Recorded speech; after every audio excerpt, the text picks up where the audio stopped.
engines, its objective is to accelerate the vehicle through the Earth's atmosphere to space, and then it will separate from the rest of the vehicle about 2.5 minutes into flight. From there, it'll make its way back to Earth and target a landing on a recovery vessel named Of Course I Still Love You, which is stationed off the coast of Florida in the Atlantic Ocean. Now you can tell from the soot on this first stage that it's been to space before. Today will be the 9th flight for this booster, and if we're successful landing Falcon 9, it'll mark the 82nd recovery of an orbital class rocket. On top of the first stage is our black carbon fiber inner stage. On top of that is Falcon 9's second stage. It has a single Merlin vacuum or MVAC engine that will ignite shortly after the first stage separates. Now, it's the second stage that will carry our stack of Starlink satellites to orbit, and then we'll deploy those satellites just after the T+1 hour mark. Our satellites are safely enclosed inside the 17-foot diameter payload fairing, which is this nose cone structure at the top of the rocket. Its job is to protect the payload from aerothermal loads, heating, and contamination during the ascent phase. Now, once we reach the vacuum of space, we'll jettison the fairing as the second stage continues on to orbit. Today will be the 3rd flight for one of the fairing halves, and the other one is brand new, and we will be attempting to recover each with a contracted recovery vessel named Sheila Bordelon. Quick update on the weather. As you can see, it's a beautiful day at the Cape. Ascent weather is looking fantastic at the pad. Recovery weather is also looking quite good. So with that, vehicle, satellites, weather, range, all looking good for an on-time liftoff just a few minutes from now. Now, if for some reason today during the count, if we're not able to launch, we do have a backup opportunity tomorrow at 2:39 p.m. Eastern Time.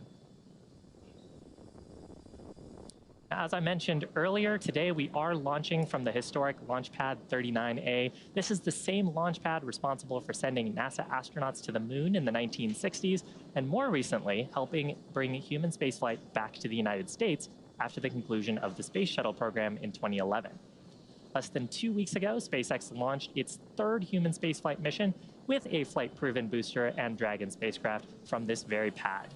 This time, we had 4 crew members on board. Those were NASA astronauts Shane Kimbrough and Megan McArthur, European Space Agency astronaut Thomas Pesquet, and Japan Aerospace Exploration Agency astronaut Aki Hoshide. That was the start of the 6-month Crew 2 mission to the International Space Station.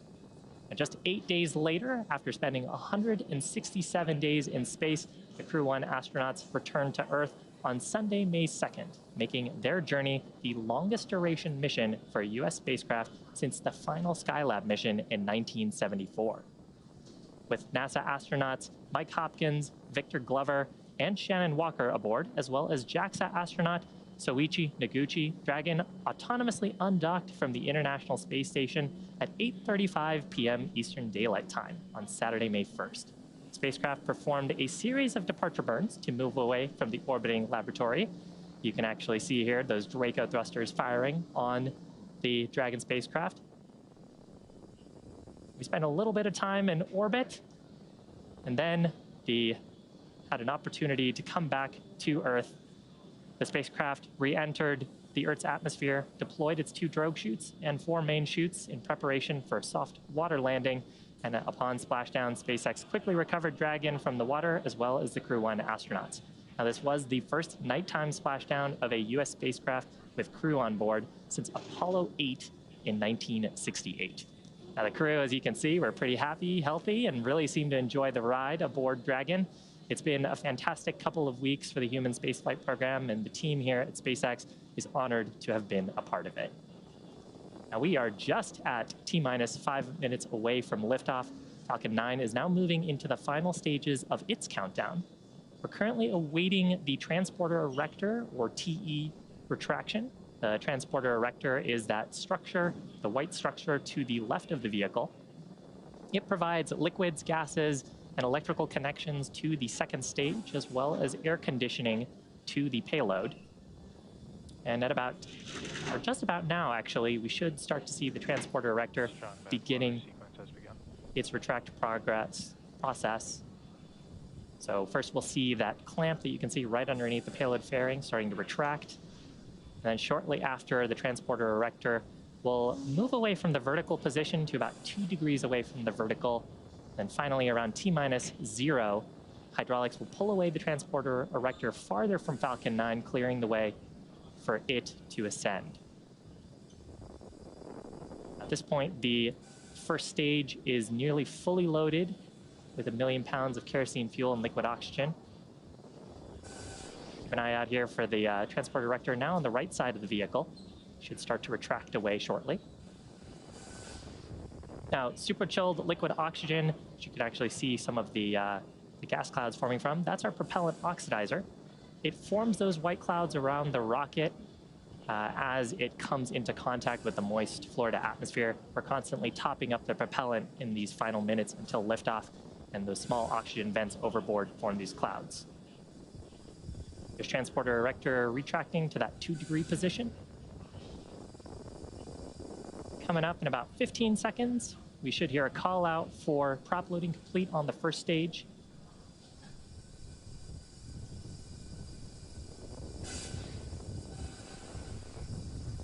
Strong back lower is closed out.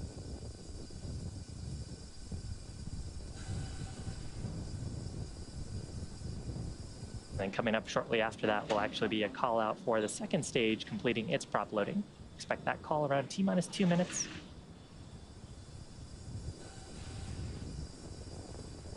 You can see a little bit of the wind there, still gentle enough for ascent today.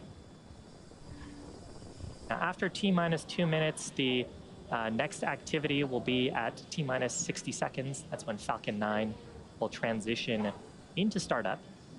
That's when Falcon 9's internal flight computers will take over the countdown until essentially through the rest of the mission.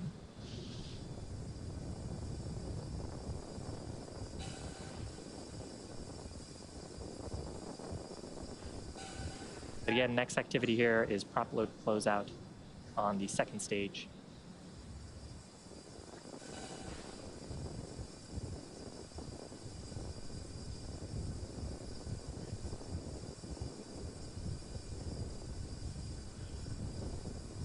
Locks and fuel load is complete. With that, Falcon 9, from a prop perspective, is ready to go. Team still not working any issues on Falcon 9. That venting you're seeing there is nominal. Again, that's liquid oxygen from the transporter erector. In the lines in the transporter erector that we're venting, and as it comes into contact with the warm Florida atmosphere, turns into a gas and forms clouds with the humidity in Florida. Coming up, transition into startup. Shortly after, we'll hear the final poll from the launch director, giving their go for launch.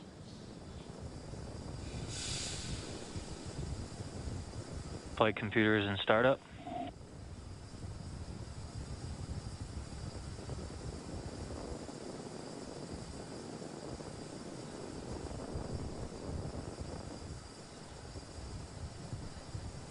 Falcon 9, Starlink LD is go for launch. Fantastic news. So with that, launch teams in the vehicle looking healthy, ready to go for launch. T-minus 30 seconds to go. Why don't we listen in to the terminal count 30 seconds. for Falcon 9 taking our Starlinks to orbit.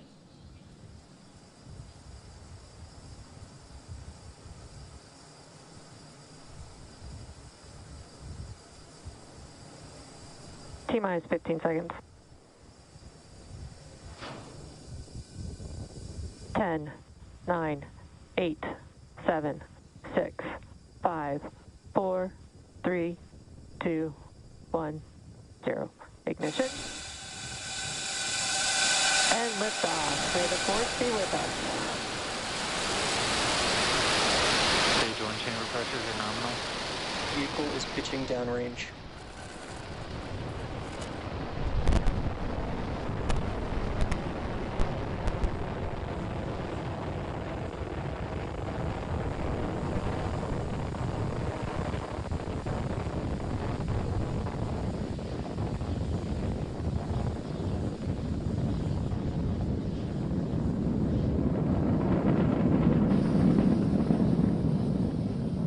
plus 40 seconds into flight, Falcon 9 has successfully lifted off from our pad 39A at the Kennedy Space Center, carrying a stack of Starlink satellites into orbit.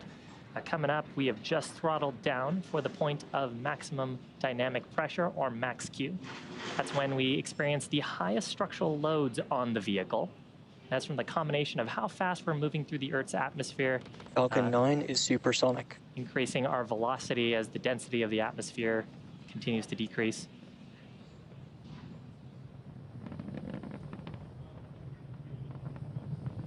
Max Q.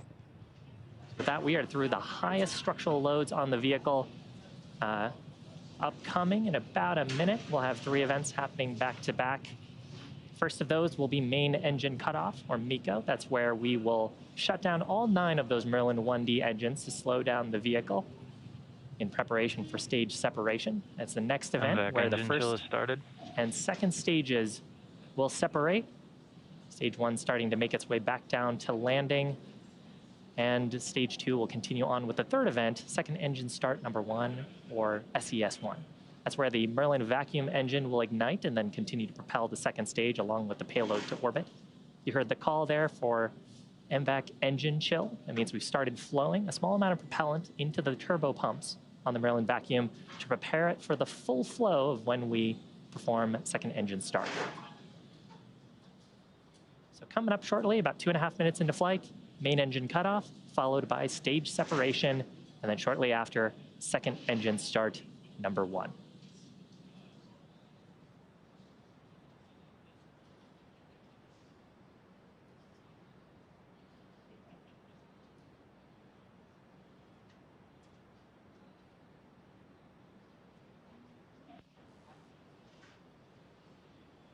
Stage separation confirmed.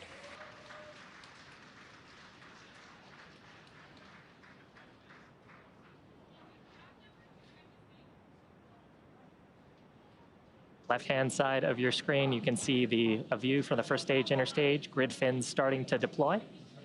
Second engine start complete on the right-hand side, that glow of the Merlin vacuum engine. Shortly, we'll see fairing deployment. Fairing separation confirmed.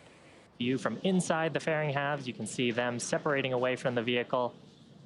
Now, as a reminder, we will be recovering that. Oh, awesome. You can see a view there of one of the fairing halves from going on back to Earth for recovery. As a reminder, we will be attempting to recover both halves with a contracted vessel named Sheila Bordelon. First stage, left-hand side of your screen, grid fins are fully deployed at this point. Those periodic bursts of white gas that you see are from our attitude control system. So the attitude control system giving some small puffs of nitrogen gas, reorienting the stage to get the engines down and the heat shield down for its upcoming events. Second stage burn continuing to look nominal.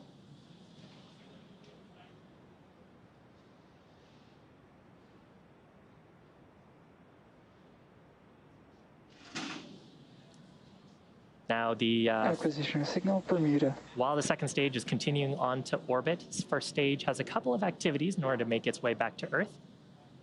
First is an entry burn. It'll ignite 3 of its M1D or Merlin 1D engines.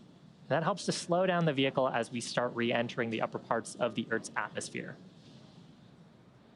The next event will be just before touchdown on the drone ship. That is a landing burn. We'll ignite just a single center Merlin engine, and that's what will bring the vehicle speed rapidly down to 0 for a soft touchdown on the drone ship. You can see the first stage reorienting on the left-hand side of your screen. Both stages continue to follow nominal trajectories. Fantastic news from the navigation officer that we're on our planned trajectories. Now, the first stage is targeting our drone ship named, of course, I Still Love You, which is stationed off the east coast of Florida in the Atlantic Ocean. We'll view looking out of the inner stage. Not too long ago, we had a second stage engine in there, which is what you see now on the right-hand side of your screen. Now, the grid fins, which are those waffle-like structures that you see around the vehicle, Those are more important once we get into the Earth's atmosphere. We use those to guide and direct the first stage towards our drone ship. And so as we start getting more atmospheric pressure and force, as the density of the atmosphere picks up and our altitude drops, those grid fins start to gain control authority and help direct the first stage on its trajectory.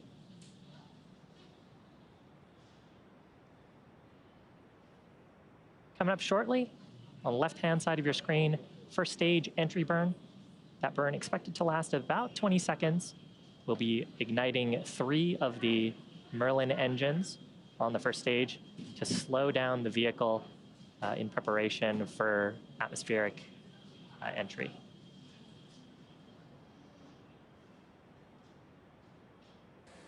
Stage 1 flight termination system has saved. Stage 1 entry burn startup. You can see the plume of the Merlin 1 engines getting pushed back from how fast the stage is moving, rapidly decelerating.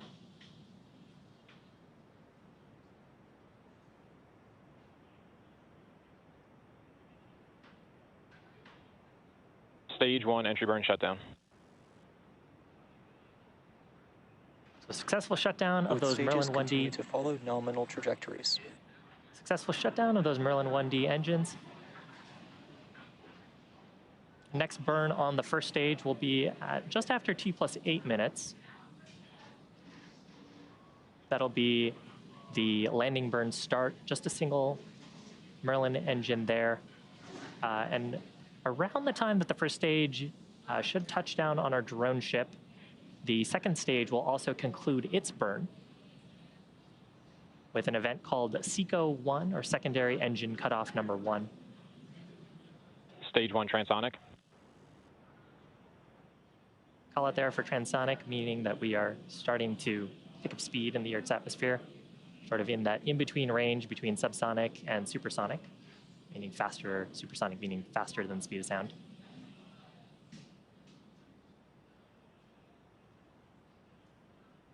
Some beautiful views Stage of 2 is in terminal guidance. planet Earth with our second stage Merlin vacuum engine on the right-hand side. Stage 1 landing burn. Startup of the landing burn. You can see the drone ship on our screen.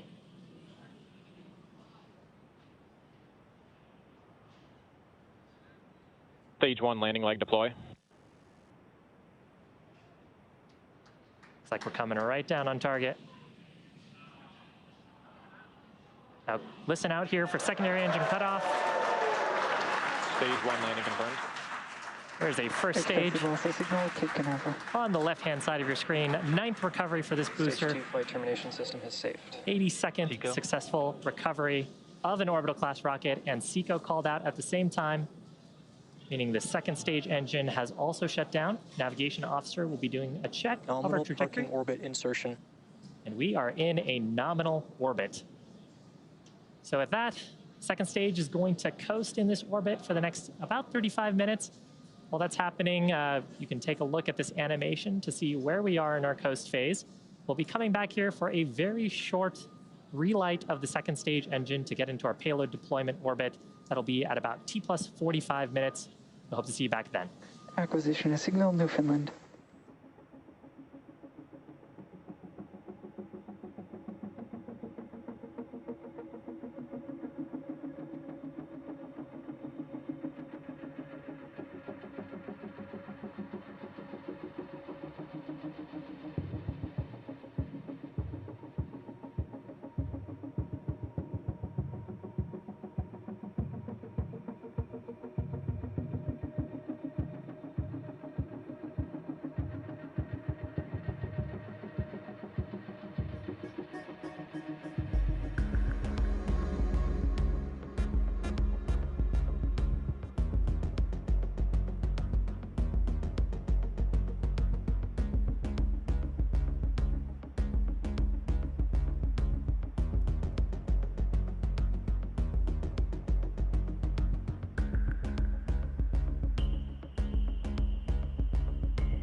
Expected loss of signal Bermuda.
Expected loss of signal Newfoundland.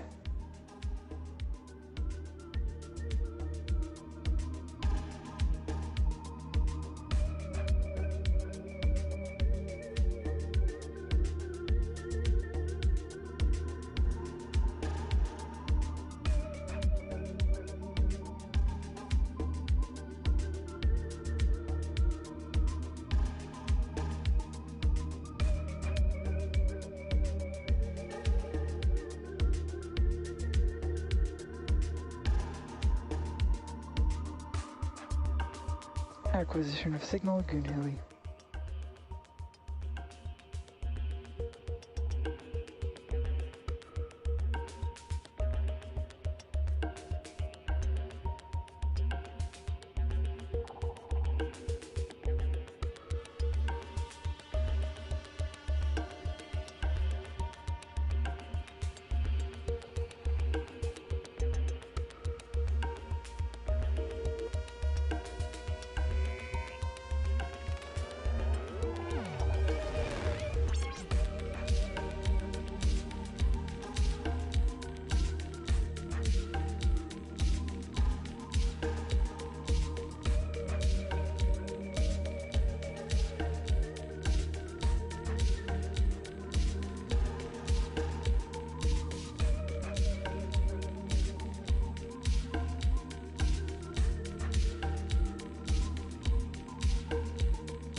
Expected loss of signal at Goonhilly.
Acquisition of signal, Diego Garcia.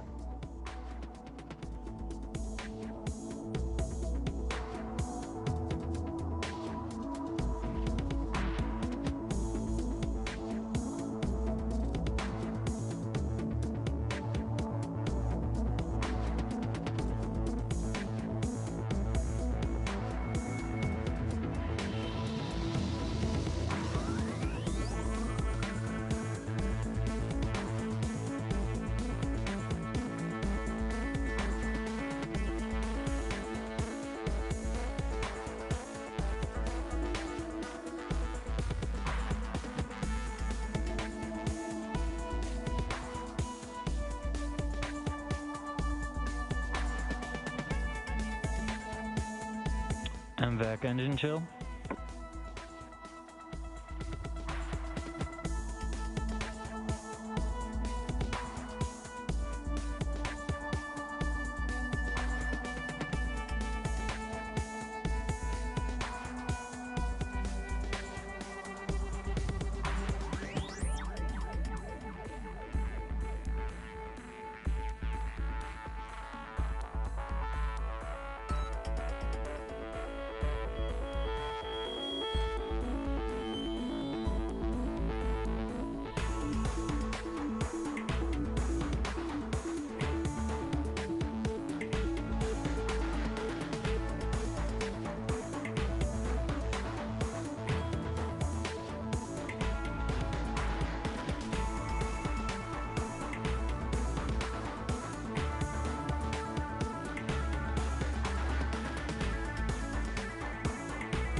Welcome back to our Starlink webcast. Now, if you're just joining us, we had a successful liftoff at 3:01 p.m. Eastern Time from pad 39A in Florida. Successfully recovered our first stage for the 9th time, and we're awaiting the relight of our second stage engine for second engine start number 2, coming up just in a couple of seconds.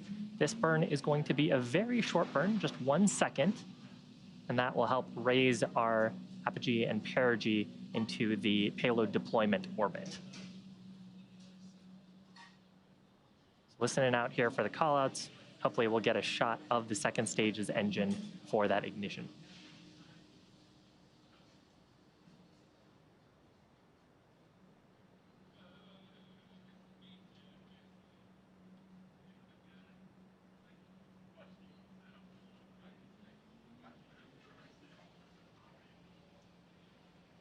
Short pulse you can see on your screen there. Second engine start number 2 and SECO 2. Navigation officer will see how our orbit ended up. Nominal payload deploy orbit insertion. Fantastic. So with that, we have another 15 minutes or so to this coast phase before we deploy our Starlink satellites into orbit. Now, during this 15-minute period, the second stage will begin a small spin along its central axis. That's to give those Starlink satellites enough momentum to space themselves out shortly after payload deployment. So while we're getting ready for payload deploy, sit back, enjoy the space tunes, and we'll see you back here at T+1 hour and 3 minutes, 30 seconds for payload deployment.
Expected loss of signal, Diego Garcia.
Acquisition signal, Tasmania.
Welcome back to our live webcast for our Starlink mission. And we're close to the end of today's mission.